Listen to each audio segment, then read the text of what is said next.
সকাল থেকে এত বড় বাড়ি পরিষ্কার, একা হাতে রান্না বান্না সামলাতে গিয়ে হিমশিম অবস্থা। My daily morning routine. Hare Krishna বন্ধুরা, শুভ সকাল। আমি নদিয়া জেলার পাপিয়া। আমার এই ব্লগ চ্যানেলে সকল বন্ধুদের জানাই অনেক অনেক স্বাগত, অনেক অনেক ভালোবাসা। তোমরা সবাই কেমন আছো? আশা করছি তোমরা যে যেখানে আছো সবাই খুব ভালো আছো আর সুস্থ আছো। আমরাও না বেশ ভালো আছি। আজকে হচ্ছে শনিবার। এই সকাল থেকে তোমাদেরকে সাথে নিয়ে ব্লগটা শুরু করছি। আশা করছি ব্লগটা ভালো লাগবে। ঘুম থেকে উঠে আগে ঠাকুর প্রণামটা করে নিলাম, তারপরে সদর দুয়ারে এক বালতি জল দিয়ে আসলাম। আর এই যে এখন ঘরে চলে এসেছি। আগের দিন যে জামা কাপড়গুলো কেচেছিলাম সেইগুলো এখন ভাঁজ করে নিচ্ছি। কি বলতো, কালকে আর ভাঁজ করা হয়নি, তাই যে সকালবেলায় সমস্ত জামা কাপড় এখন ভাঁজ করে নিচ্ছি। আর জামা কাপড়গুলো যদি তোলার সঙ্গে সঙ্গে ভাঁজ করা হয় তাহলে কিন্তু ভালো হয়, জামা কাপড়গুলো কিন্তু কুঁচকিয়ে যায় না। আর এই যে এখন একটু ভাঁজ করতে গেলে জামা কাপড়গুলো একটু কুঁচকিয়ে যায়। কি বলতো, এক জায়গায় রাখা হয় জড়ো করে, তার জন্যে মনে হয়। আর কি বলতো, সারাদিন এত কাজ করার পর তখন আর সন্ধ্যাবেলায় মনে হয় না যে জামা কাপড়গুলো ভাঁজ করি। তখন দুষ্টুকে একটু বই নিয়ে বসাতে হয়, এদিকেও অনেকটা কাজ থাকে, তার জন্য কিন্তু জামা কাপড়গুলো তখন আর ভাঁজ করা হয় না। আর এই যে জড়ো করে রেখে দিই, আর সকালবেলায় কিন্তু বেশিরভাগ জামা কাপড় ভাঁজ করে ফেলি। আর একা হাতে সংসারে সমস্ত কাজ করতে হয়। আর কি বলতো, সারাদিন যেন কাজ করার পর সন্ধ্যাবেলায় মনে হয় না অন্য কোনো কাজ করি। আর একটু মেয়ের পিছনেও সময় দিতে হয়। ওকে যদি একটু বই নিয়ে না বসাই না, ও কিন্তু পড়তে চায় না। আর এখন যেহেতু 6-এ উঠে গেছে, এখন থেকে একটু পড়াশোনা না করলে না, যখন এই যে বড় হবে তখন কিন্তু পড়ায় অতটা মন বসবে না। আর এখন থেকে পড়াশোনার একটুখানি চাপ থাকলে বড় হলেও কিন্তু ও বই নিয়ে বসতে চাইবে।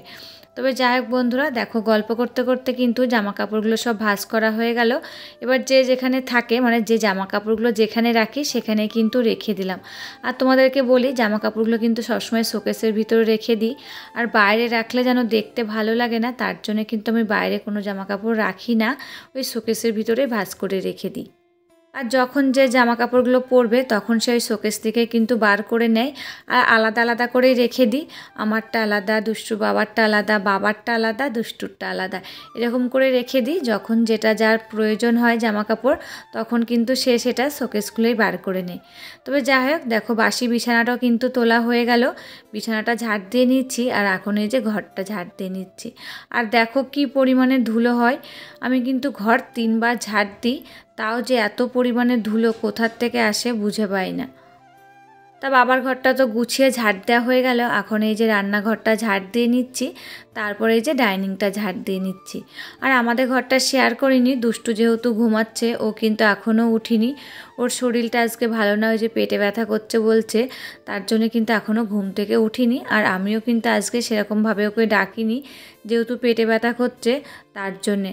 আর এত পরিমাণে দোকানের খাবার খায় না, পেটে ব্যথা করবে না তো কি হবে বলো। এত বারণ করব তার সত্ত্বেও তো কিন্তু ও শোনে না। আর যখন আমি উঠোন ঝাড় দিই তখন দেখতে পারো তোমরা কত প্যাকেট পড়ে থাকে। ও কিন্তু সমস্ত ওই প্যাকেটগুলো ওই খায়, দোকানের খাবার কিনে নিয়ে এসে, তার জন্যে কিন্তু ওর পেটে ব্যথাটাও মাঝে মাঝে হয়। তা দেখো তোমাদের সাথে গল্প করতে করতে বাসি ঘরগুলো সব ঝাড় দেওয়া হয়ে গেছে এবং মোছাও হয়ে গেছে। আর এই যে এখন বাসি উঠানটা ঝাড় দিয়ে নিচ্ছি। আগে তো বাড়ির ভিতরটা ঝাড় দিয়ে নিয়েছি, আর এখন এই যে রাস্তার দিকটা ঝাড় দিয়ে নিচ্ছি। আর এই উঠোন ঝাড় দিতে দিতে আজকে কিন্তু বাবা তাড়াতাড়ি চলে এসেছে বাজার থেকে। তা কি বলতো, যে প্রত্যেক দিন চিনি দিই, মুড়িটা দিই, সেটা কিন্তু দিতে পারিনি। যেহেতু উঠোনটা ঝাড় দিয়েছি, যে উঠোনটা ঝাড় দিলে আমি সেরকম ঘরে উঠি না, তার জন্যে কিন্তু বাবাকে চিনি মুড়িটা দিতে পারিনি। বাবা আজকে নিজে হাতে নিয়ে খেয়েছে।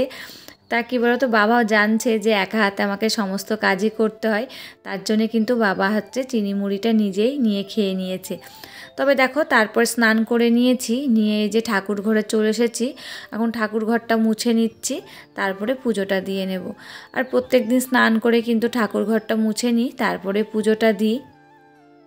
আর এরই মধ্যে কিন্তু বাবা খেয়ে টোটো নিয়ে বেরিয়ে গেছে, যেহেতু একটা ভাড়া ছিল বাবার, ডাক্তার দেখাতে নিয়ে যাবে একজনকে, তার জন্য কিন্তু বাবা নিজে হাতে খেয়েই চলে গেছে।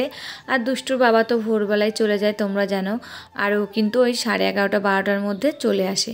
তা দেখো পুজো দেওয়া হয়ে গেছে। তারপরে অনেকগুলো জামা কাপড় কালকে শুকিয়েছিল না, সেই জামা কাপড়গুলো এখন ছাদে নেড়ে দিচ্ছি। আর অনেকগুলো সর্ষা ছিল, সেই সর্ষাগুলো ধুয়ে দিয়েছিলাম কালকে, সেই সর্ষাগুলো শুকিয়েছিল না, তো একেবারে ছাদে নেড়ে দিয়ে গেলাম। আর এই যে যখন পুজো দিই বালতি করে জল নিয়ে যাই, অনেকটা জল থাকে, সেই জলগুলো এখন দেখো ছাদে এসে গাছে দিয়ে দিচ্ছি। আর ছাদে কিন্তু সেরকম গাছ নেই, কি বলতো, মাটিতে ওই মাটিগুলো মনে হয় নষ্ট হয়ে গেছে, মাটিতে গাছ হচ্ছে না। তা কটা স্ট্রবেরি গাছ রয়েছে, একটা আম গাছ রয়েছে, ড্রাগন গাছ রয়েছে, আর একটা নীলকণ্ঠ ফুল গাছ রয়েছে, আর কটা ওই যে অ্যালোভেরা রয়েছে। তাই সেই গাছগুলোয় জল দিয়ে দিয়েছি, দিয়ে এই যে এখন নিচে চলে এসেছি। আমাদের ঘরের বাসি বিছানাটা তো তোলা হয়েছিল না, দুষ্টু ঘুমাচ্ছিল, এখন দুষ্টু উঠে পড়েছে, ও ব্রাশ করছে, আর এই ফাঁকে আমি বাসি বিছানাটা তুলে নিচ্ছি। আর এই যে কোলবালিশের কভারটা লাগানো হয়েছিল না, এখন এই যে কোলবালিশের কভারটাও লাগিয়ে নিলাম। আর দেখো বাসি বিছানাটা কিন্তু অনেকক্ষণ পড়েছিল, আর যে বাসি বিছানাটা যদি পড়ে থাকে না, আমার যেন কেমন হয় মনের ভিতরে, যতক্ষণ বিছানাটা গোছাতে না পারবো। আর বিছানাটা যদি সুন্দরভাবে পরিপাটি করে গোছানো থাকে না, দেখতেও ভালো লাগে আর নিজেরও একটা শান্তি মনে হয়। তা আজকে তো দুষ্টু ঘুম থেকে উঠতে অনেকটাই দেরি করেছে, যেহেতু পেটে ব্যথা করছিল, তার জন্য আর কিছু বললাম না। আর ও যেহেতু এখন উঠে পড়েছে, ব্রাশ করছে, আর আমি এই ফাঁকে বিছানাটা কিন্তু সুন্দর করে পরিপাটি করে গুছিয়ে নিয়েছি। আর ওর ব্রাশ করা হয়ে গেলে একটু গরম জল দিয়েছি, তারপরে কিন্তু আর কিছু খাইনি, একেবারে ভাত করেছি। তা হচ্ছে গরম ভাত একটু ডাল দিয়ে মাখিয়ে কিন্তু ওকে খাইয়ে দিয়েছিলাম। আর এদিকে দেখো গল্প করতে করতে বিছানাটা কিন্তু গোছানো হয়ে গেল, তারপরে ঘরটা আর একবার ঝাড় দিয়ে নিয়েছি। বিছানাটা যখন গোছায় না, একটু ঝাড়টার দিই, তখন কিন্তু একটু সামান্য হলেও ধুলো পড়ে, সেই ধুলোটা কিন্তু পায়ের নিচে কিসকিস করে, তার জন্যে কিন্তু ঘরটা আর একবার ভালো করে ঝাড় দিয়ে দিয়েছি। সেটা তোমাদেরকে শেয়ার করিনি। তারপরে এই যে চলে এসেছি রান্নাঘরে। আগের দিন রাতে যে বাসনগুলো মেজে রেখেছিলাম, সেই বাসনগুলো জাগারটা যেখানে থাকে সেখানেই রেখে দিয়ে আসলাম। আর আজকে যেহেতু শনিবার নিরামিষ, তার জন্যে ভাবলাম গ্যাসের স্ল্যাবটা আর গ্যাস ওভেনটা আর একবার ভালো করে মুছে নিই, দিয়ে তারপরে আমার জন্য চা আর গরম জল বসিয়ে দিয়েছিলাম। আর এরই মধ্যে দুষ্টুর নাকি খিদে লেগে গেছে, বলে কি খাবো, তা ও বলল আমি দুধ আর হরলিক্স খাবো। আমি বললাম যে পেটে ব্যথা করছে, খেতে হবে না। জোর করে কিন্তু দুধ আর হরলিক্সটা খেয়েছিল। খাওয়ার পর কিন্তু ওর একটু বলছে আমার পেটে ব্যথা কমেছে। কি বলবো, বাসি পেটে দুধ খেলে তো পেটে ব্যথাটা বেশি করে, গ্যাস হয়। ও কিন্তু শুনলো না আমার কথাটা, তা দুধ আর হরলিক্স ওকে দিয়েছিলাম। ও খাওয়ার পর বলছে কি আমার পেটে ব্যথা কমে গেছে। কি আর বলবো, কিছু বলার নেই। তারপরে কিন্তু এই যে ভাতটা হওয়ার পর ডাল দিয়ে ওকে ভাত খাইয়ে দিয়েছিলাম। তা ডাক্তারের কাছে আর নিয়ে যেতে হয়নি, পেটে ব্যথাটা আপন ইচ্ছায় কমে গেছিলো। সুদীপা দে দিদিভাই বলেছে তোমার কথাগুলো খুব ভালো লাগে দিদিভাই, খুব সুন্দর হয়েছে ভিডিওটা। থ্যাংক ইউ দিদিভাই, তোমাকে অনেক অনেক ভালোবাসা এত সুন্দর একটা কমেন্ট করার জন্যে। আমার কথাগুলো তোমার ভালো লাগে, এটা শুনে আমার ভালো লাগলো। আমার কাছে কিন্তু একটু ভালো লাগে না, আমি একদিন সাউন্ড দেওয়ার পরে শুনেছিলাম, তারপর থেকে কিন্তু আমি আমার সাউন্ডটা শুনি না কখনো, যেহেতু ভালো লাগে না বলে। সুমি ব্লগ থেকে দিদিভাই বলেছে অনেক ভালোবাসা দিয়ে দেখে নিলাম বোন, তোমাকে অসংখ্য অসংখ্য ভালোবাসা দিদিভাই।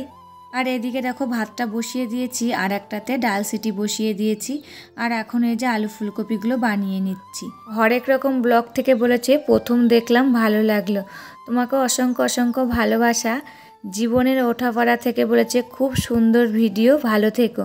তুমিও ভালো থেকো দিদিভাই।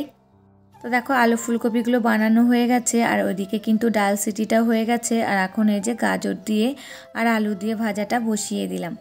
মধুশ্রী মান্না দিদিভাই বলেছে রাধে রাধে, খুব ভালো লাগলো ভিডিওটা, তোমাকে হরে কৃষ্ণ দিদিভাই, তুমিও খুব ভালো থেকো, আর তোমাকে অনেক অনেক ভালোবাসা। সকাল সন্ধ্যা ডেলি ব্লগ থেকে বলেছে পাপিয়াদি কেমন আছো, খুব ভালো লাগলো ব্লগটা, এইভাবে এগিয়ে যাও, পাশে আছি। তোমাকে অসংখ্য অসংখ্য ভালোবাসা বোন, এইভাবেই পাশে থেকো আর আমার সাথে থেকো। আর এদিকে দেখো গাজর আর আলু ভাজা হয়ে গেছে, সেই কড়াইতে কিন্তু ডালটা সম্বরে দিয়েছিলাম, কালো কালো হয়েছিল, তারপরে কিন্তু ডালটা অন্য কড়াইতে দিয়ে দিয়েছি। তারপরে দেখো কড়াইটা ধুয়ে নিয়ে আবার এদিকে ফুলকপিটা বসিয়ে দিয়েছি। রুমু ডেলি ব্লগ থেকে বলেছে খুব ভালো লাগলো ভিডিওটা, তোমাকেও অসংখ্য অসংখ্য ধন্যবাদ দিদিভাই। হ্যাপি হ্যাপি মন ডেলি ব্লগ থেকে বলেছে খুব ভালো লাগলো দিদিভাই, তোমাকেও অসংখ্য অসংখ্য ধন্যবাদ দিদিভাই।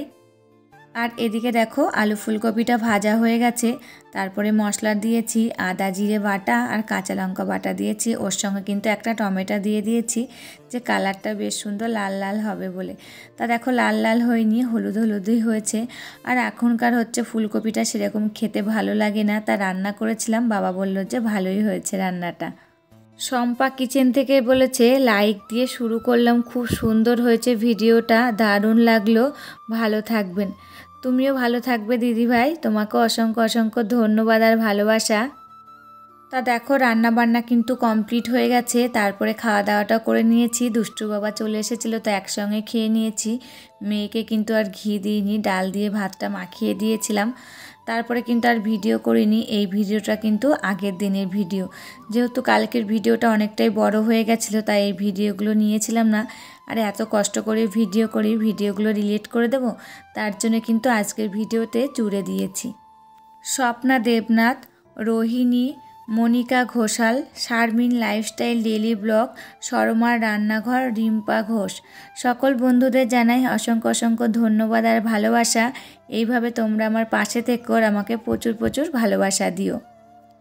তাই এই যে লঙ্কাগুলো রোদে দিয়েছিলাম, বললাম না লঙ্কাগুলো রোদ্দুরে দিয়ে রাখবো, তা জানি না নষ্ট হয়ে যাবে কি না। তোমরা কিন্তু একটু কমেন্ট করে বলো যে বোটাগুলো ছাড়িয়ে রাখবো না হচ্ছে বোটা শুদ্ধই রাখবো, লঙ্কাগুলো যদি ভালো থাকে।